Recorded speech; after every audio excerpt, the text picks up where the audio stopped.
Thank you, Congressman Massey and Congresswoman Boebert, for your leadership in the fight to protect Americans' Second Amendment rights and for supporting my signature legislation, the Return Our Constitutional Rights Act.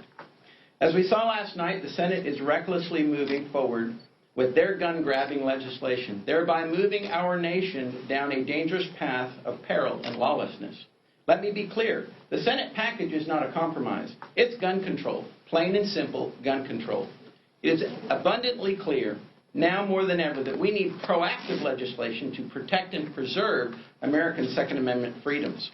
Today, it's unconstitutional red flag laws, but tomorrow, it's taxing firearms into oblivion. Fanatic anti-Second Amendment lawmakers will stop at nothing until they achieve their utopia of an unarmed and defenseless America, demolishing our precious liberties and dismantling our republic as we know it. Mark my words, in the left's fantasy, we the people are forced to forfeit our constitutional rights in the name of safety, leading to citizen subjugation and government domination. I refuse to allow this destruction to happen. Today, I introduced H.R. 8167, the Return Our Constitutional Rights Act, to stop this ongoing tyranny in its tracks. My legislation will eliminate the federal excise tax on all firearms and ammunition, because no American should be taxed on their enumerated constitutional rights. Think about it. If the government can legally tax an individual's unalienable constitutional right, then it's not really a right at all. In case my Democrat and some of my Republican colleagues have forgotten, the Bill of Rights enumerates rights to which the government cannot infringe. Unquestionably, infringement exists when the government taxes those rights to limit the people's ability to exercise them.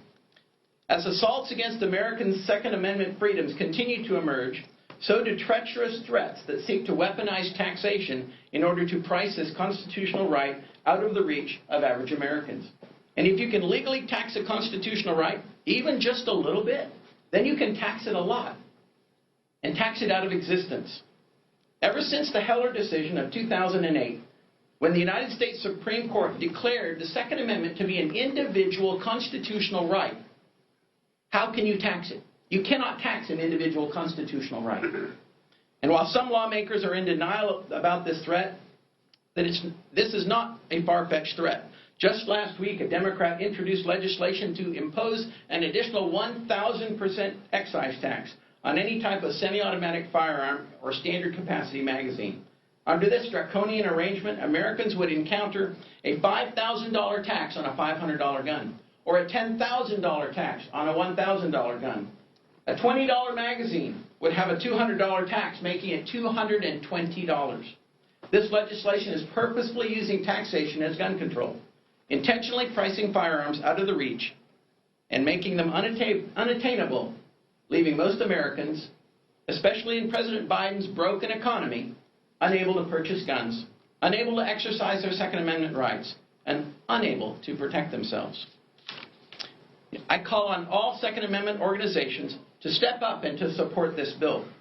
The Second Amendment has nothing to do with hunting or the shooting sports. It has everything to do with defending our Constitution, all of it, especially the First Amendment. And all of you out there in the press, you know, that's the one that you exercise. That's what you make your living on. That's how you communicate to America. The First Amendment, our precious liberties, and our representative form of government are all protected by the Second Amendment. The Return Our Constitutional Rights Act is an essential step forward in the fight to defend Americans' enumerated Second Amendment rights, ensuring we maintain a safe, armed, and free America. Because an unarmed America is not a safe or free America, period. I urge all of my colleagues to support my legislation, the Return Our Constitutional Rights Act, in order to prevent gun-grabbing lawmakers from further infringing on American liberties. And I thank all of my colleagues, we now have 51 original co-sponsors, for supporting this bill in the face of tyranny.